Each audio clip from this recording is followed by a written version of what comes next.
Welcome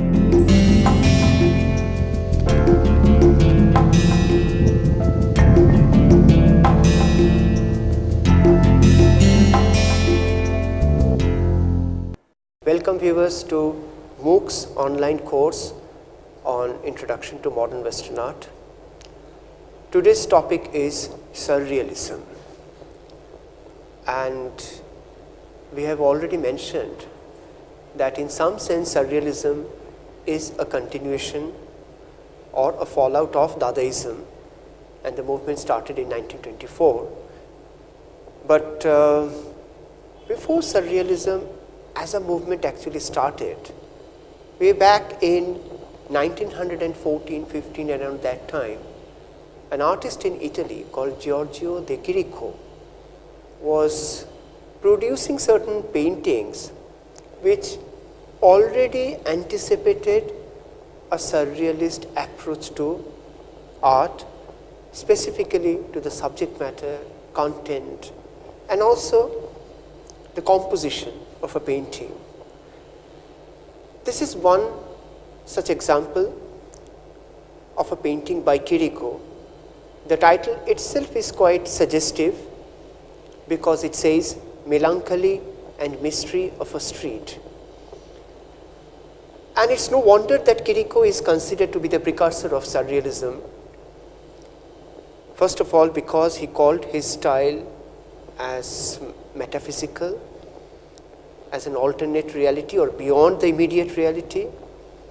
And if you look at his paintings, not just this one, but any paintings by Chirico, you will certainly feel that all his paintings, almost all his paintings, have an overwhelming sense of anxiety, or more than anxiety, I would say, a sense of eerie, uncanny quality, a sense of mystery and unknownness, leading to a certain kind of anxiety, like this one.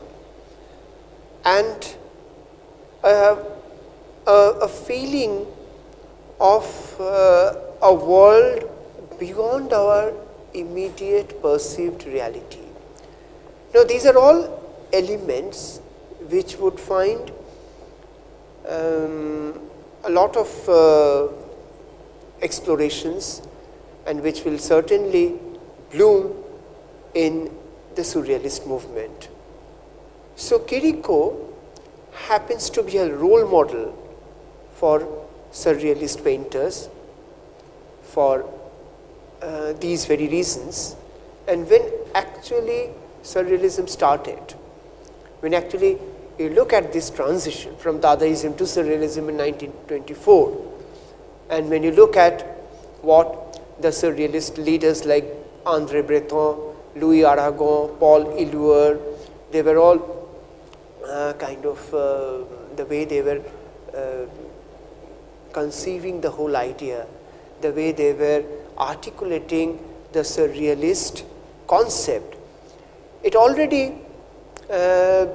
is very clear that Chirico was already anticipating these elements.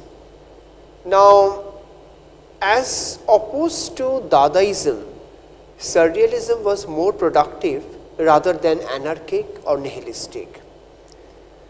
And if you look at some similarity with Dadaism, of course, the fact that like Dadaism, Surrealism was also a kind of rebel, a revolution against the established and the prevalent ways of doing a painting. And secondly, like Dadaism, and more than Dadaism, like Chirico's metaphysical paintings, Surrealist painters and artists also looked beyond the immediate reality. Surrealism, beyond realism, because they were convinced that reality cannot be perceived or understood from its conscious level. We need to look at what's going on at the subconscious or even unconscious level. And as a result, Surrealist artists were hugely dependent on the element of dream as a source of their subject matters, element of dream as a source of their visual idea. For example, when Dali painted the famous painting called The Persistence of Memory in 1931, he frequently described his paintings as hand-painted dream. Now, Dali was also very interested in Sigmund Freud's writings on psychology. Now, this is very significant, that why Salvador Dali would be so much interested in Sigmund Freud's psychological ideas. Precisely because these Austrian psychologists writing in the late 19th and early 20th century, Freud revolutionized the way people think about the mind with his theory of the unconscious. The unconscious is the part of a psyche that thinks and feels without the person being aware of those thoughts and feelings, and as an extension, the unconscious may seem extremely irrational, illogical, and even unscientific, but for artists like Dali and later on Magritte and others, unconscious, this whole idea of unconscious or subconscious appeared to be a treasure trove for painterly ideas, visual themes and subject matters.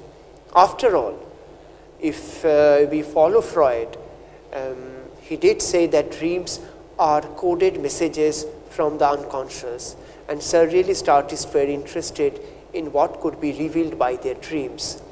So, if you look at surrealist painters' artworks like this one, The Persistence of Memory, painted in 1931 by Salvador Dali, you can clearly see that the very fact that he hangs the clocks and the watches almost like the way we hang our clothes. In a sense, he dilutes our sense of time, because what he wants to state very clearly through these symbols is that in dream we lose our ordered sense of time. We tend to experience a fluidity of time and also an experience of suspended time, where the clock may even stop ticking, but the time will move on in its own way. So this elasticity of time or experience of time that we often experience in dreams was one of the main concerns of Dali in this painting, whereas he and other surrealist painters have already been aware of the possibility of painting where some kind of a sense of a sinister atmosphere, not just melancholy or mystery, but also a sense of fear can pervade and the atmosphere of a painting. And also that the fact that a painting may not have everything that is explicable. There could be elements which you cannot explain, inexplicable elements, or incongruous elements, elements which may not go with each other. They look absolutely in contrast to each other. Hence, absurdity. And absurdity often leads to some funny situations, some ridiculous situations. So, all these elements will be used and explored by the surrealist artists. Now, so we have at least two pre-surrealist artists called Marc Chagall and Giorgio de Chirico. Chirico's work we have seen just now, and artists who were directly a part of surrealist movement, where at least some of them are John Miro, Paul Klee, Salvador Dali and René Magritte. Now, surrealism flourished in Europe between World Wars I and II in 1924 and grew out of the earlier Dada movement. This is also true. And before World War I produced works of anti-art that deliberately defied reason. We have seen that this is what Dada art did. But then surrealism's emphasis was not on negation but on positive expression. In fact, according to the major spokesman of the movement, the poet and critic André Breton, who published the Surrealist Manifesto in 1924, Surrealism united conscious and unconscious realms of experience so that the world of dream and fantasy would be joined to the everyday rational world in an absolute reality, a surreality. This is what he clearly states in this manifesto. And as we have already mentioned, that surrealist artists drew heavily on theories adopted from Sigmund Freud, and Breton saw this unconscious as the wellspring of the imagination. He defined genius in terms of accessibility to this normally untapped realm, which he believed could be attained by poets and painters. Now, as unconscious, or the realm of unconscious becomes the main target by the surrealist artists. So, naturally, this incongruous elements, absurdity, a sense of anxiety, unknownness, a sinister feeling, all these things would be there, and added to that, because it is a visual exercise, because we are talking about a visual creativity. So, added to that, something else also happens without much pre-planning, but once it happened, then Salvador Dali or René Magritte noticed it, picked it up, and converted into one of the salient features of their artwork, and that is visual riddle or visual illusion. For example, if you look at this painting very carefully, you will find multiple images appearing from the same font. Sometimes it looks like a dog, sometimes it looks like a face of a woman, sometimes it looks like something else. Now, isn't it something that happens in dreams too? That images, figures, appearances keep exchanging their identities.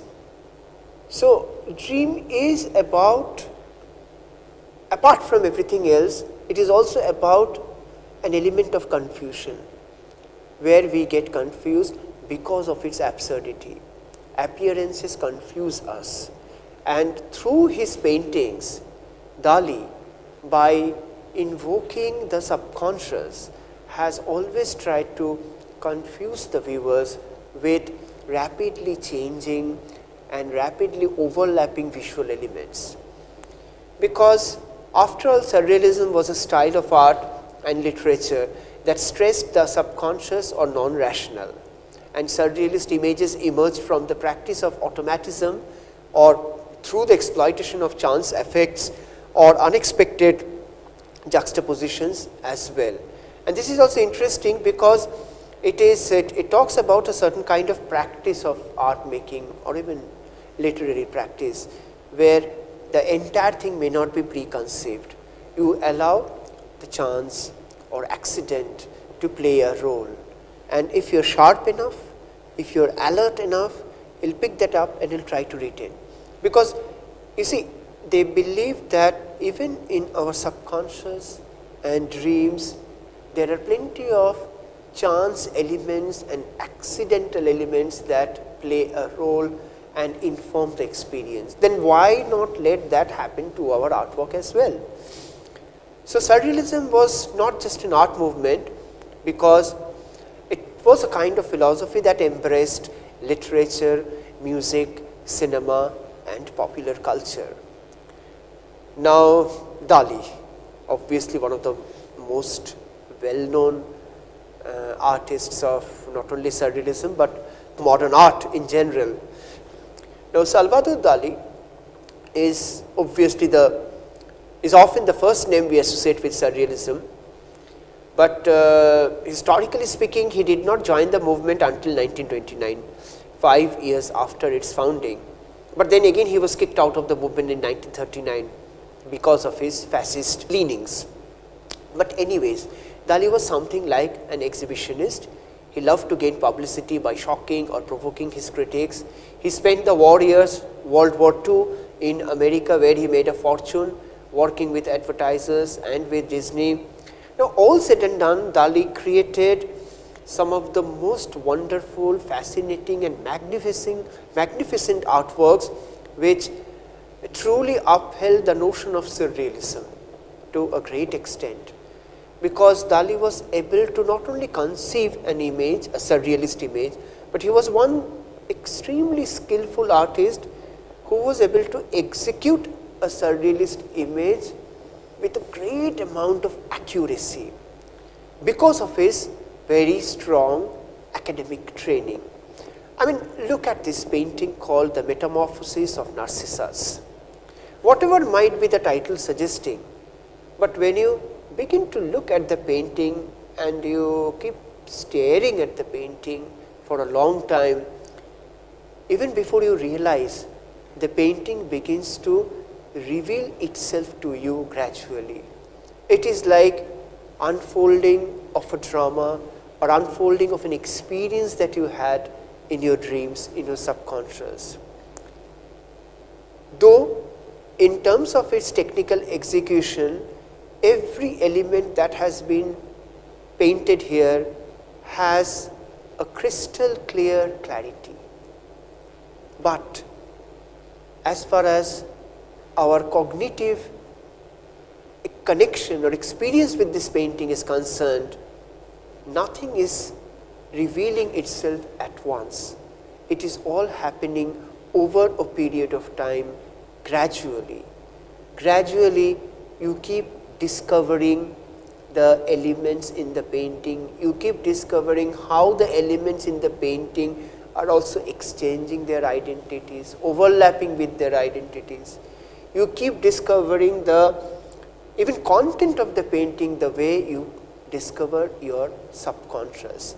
So the very experience of looking at Dali's painting and understanding Dali's painting is tantamount to looking at your inner self and exploring your subconscious. For example, this one also, or this one. Once again, you look at this painting from distance, you go back, look back at the painting again, come close. Every time you look at the painting, there is a possibility that you will forget your first impression and discover something else when you look back at the painting again. So one single painting is able to offer several views, several visions, and several appearances. Now, Dali is playing with his incredible skill, of course. He is playing with this possibility of creating visual riddles or visual illusions, and he does that most successfully because he had that what we call realistic, academic and technical skill of finishing a work of art to the extent that he could create an illusion, and it is happening again and again in many of his paintings. So, right at the outset, almost all the paintings of Dali are a kind of a vision or a view or a visual experience beyond this immediate world, which means Dali is continuously addressing the subconscious. Magritte was also doing the similar thing, but slightly in a more intellectual way, in the sense that Magritte was, of course, like Dali, drawing a lot from the theory of subconscious or theory of dreams, but more than invoking the experience of dreams, Magritte was interested in provoking the paradoxes of language and particularly visual language. In fact, Magritte loved to use the props of normalcy in order to append, invert and collapse them, leading the viewer into the unknown territory where life leaves off and art begins. Because Magritte once said that the mind loves the unknown. It loves images whose meaning is unknown, since the meaning of the mind itself is unknown. And he plays with this strange relationship between what is known and what is unknown. And this particular painting by Magritte, which he did around 1928-29, has since then become one of the iconic images to demonstrate the problematic relationship between two kinds of languages, that is the visual language and textual language. Because in terms of its visual appearance, this image represents a pipe, a smoking pipe, right? And what is written below in French, it says that this is not a pipe. This is a pipe, image of a pipe, but the text says this is not a pipe. Now, there is nothing more problematic with the imagery of the painting itself, but philosophically, this painting is supposed to provoke and problematize questions about language itself. So, the Treachery of Images is perhaps Magritte's best known work, and Magritte is reminding the viewer that an image is just an image, no matter what the caption you have underneath. And Magritte's works frequently display a juxtaposition of ordinary objects in an unusual setting or context, giving new meanings to familiar things. So, making the familiar things look unfamiliar, making the known things look unknown, making the banal and commonplace things look very mysterious was one of the main concerns of Magritte. For example, when he paints a rose, image of a rose inside a room, and when he kind of magnifies the scale of the rose to the extent that it occupies the entire room. Now, this relationship becomes very absurd. As far as the identity of the rose, the feel of the flower rose, as far as the space that room occupies, we really do not have any problem.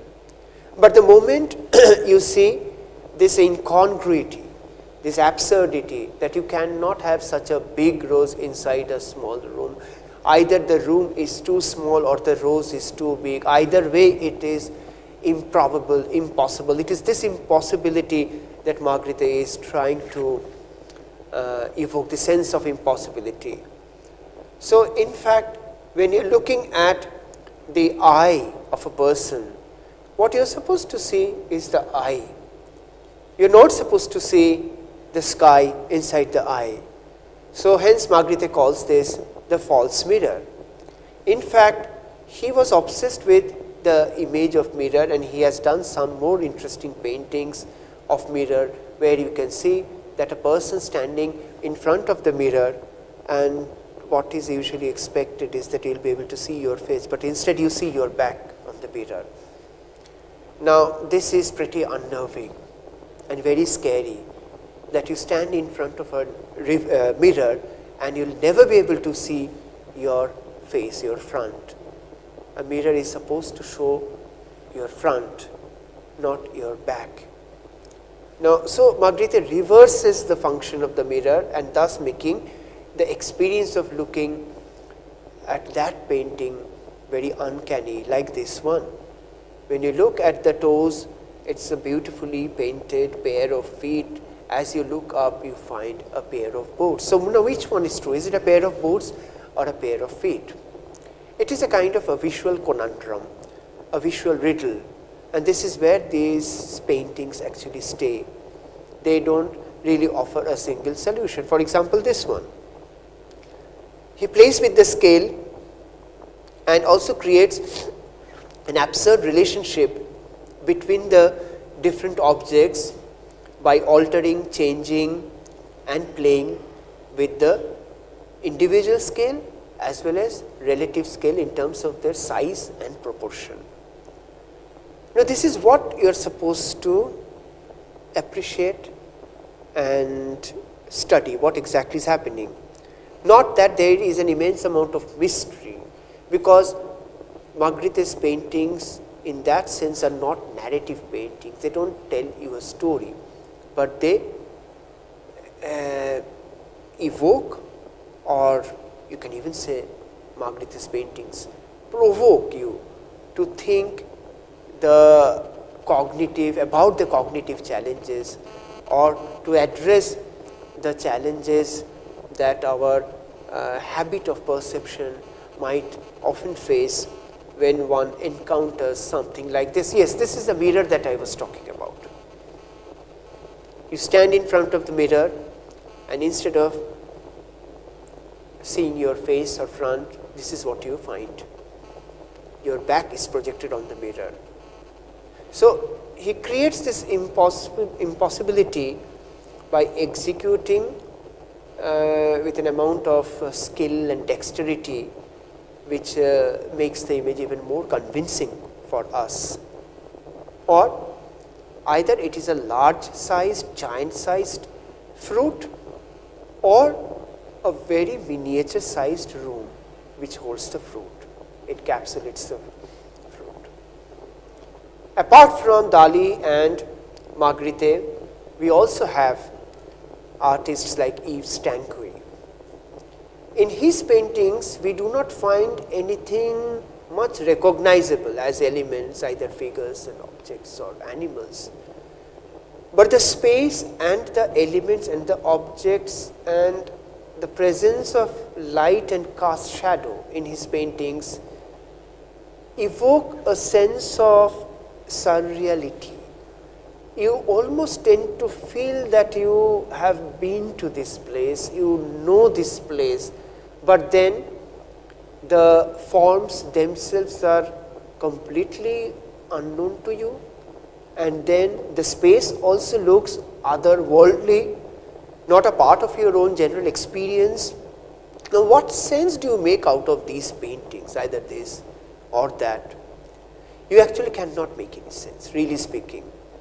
And it is this lack, or let us say not lack of sense, but let me put it this way, it is the inability, it is the deficiency of our rational, conscious mind. That is what most of the surrealist painters were trying to address. That because otherwise we tend to depend and rely too much on our conscious and our rational ability. What surrealist artists are trying to bring up as a major serious issue, that there could be moments in life and art where rationality fails or our conscious mind fails, and we have no other alternative but to submit to the realm of the unconscious and the irrational. Now, to wind up, not only painters, but in surrealist groups, we also find sculptors like Merit Oppenheim, who makes fur-covered cup, saucer, spoon, or what in other terms is known as soft sculpture. Now, again, the softness of the spoon, saucer and cup creates an impossibility in terms of their functionality. Hence, a surrealist feeling is evoked. Now, surrealism as a movement, again, like other movements, might had an expiry date as a movement, but its impact on art, its impact on our thinking about art, on our expectation of art, is still extremely alive, because surrealism is something as an idea, as a philosophy. Maybe the surrealist style has become little dated, but surrealism as an idea is still relevant and still strong, and a lot of artists all over the world still find surrealism a very interesting proposition and a very relevant and a meaningful philosophical framework to work within. Thank you.